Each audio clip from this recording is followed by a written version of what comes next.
আছেন এলাকার গণ্যমান্য ব্যক্তিবর্গ, উপস্থিত আছেন আমার ছোট বড় ভাইয়ের, আসসালামু আলাইকুম। আমি Mohammad Faisal Hossain Himel, Saturia MM high school development ফোরামের সভাপতি। আমাদের এই সংগঠনটি একটি অরাজনৈতিক সংগঠন, স্বেচ্ছাসেবীমূলক সংগঠন। আপনারা জানেন এখানে বীর মুক্তিযোদ্ধারা আছেন। যখন করোনার মহামারী শুরু হয়েছিল তখন আমরা এই ডেভেলপমেন্ট ফোরামের পক্ষ থেকে আপনাদের প্রত্যেকের বাড়িতে বাড়িতে আমরা জীবাণুনাশক ওষুধ দিয়েছি। প্রত্যেক বাড়িতে বাড়িতে আমরা খাবার স্যালাইন দিয়েছি। আপনারা জানেন এই সাতুরিয়া হাই স্কুল থেকে একেবারে নদীর পার পর্যন্ত রাস্তা ভাঙ্গা, আমরা এই রাস্তা মেরামত করেছি। স্কুলের অবহেলিত শিশুদের আমরা সামর্থ্য অনুযায়ী সাহায্য সহযোগিতার কথা করার চেষ্টা করি। মূলত এখানে আয়োজন করা হয়েছে আমাদের এখানকার যে প্রধান পৃষ্ঠপোষক জনাব ইঞ্জিনিয়ার AM রেজাউল করিম সাহেব, উনি আমাদের কিছু অনুদান পাঠাইছেন।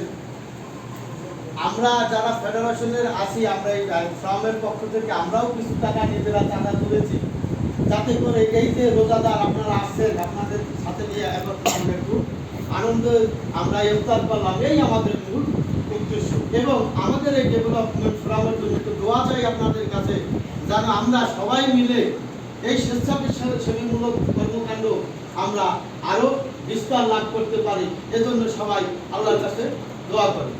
অত্যন্ত দুঃখজনক বিষয় আমি আপনাদের একটু বলতে চাই, আমাদের এখানে আপনাদের দাওয়াত দিয়েছিলাম যে সাতুরিয়া MM হাই স্কুলের সভাকক্ষে আমাদের এই অনুষ্ঠানটা অনুষ্ঠিত হবে।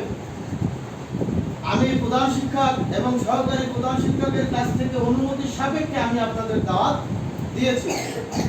কিন্তু দুঃখজনক ব্যাপার, আজকে সকালবেলায় অ্যাসিস্ট্যান্ট হেডমিস্ট্রেস ওই আপা আমাকে ফোন দিয়ে বলতেছে, হিমেল আমি তো একটু বিপদে পড়ে গেলাম। আমি মনে করলাম আপা কি হয়েছে, আপনার শরীর খারাপ কিনা?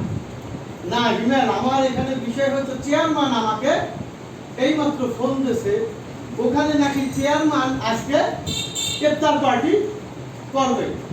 এখন ওইখানে যদি হিমেল চেয়ারম্যান ইফতার পার্টি করতে যায়, তোমাকে তো আমরা অলরেডি পারমিশন দিয়েই দিয়েছি।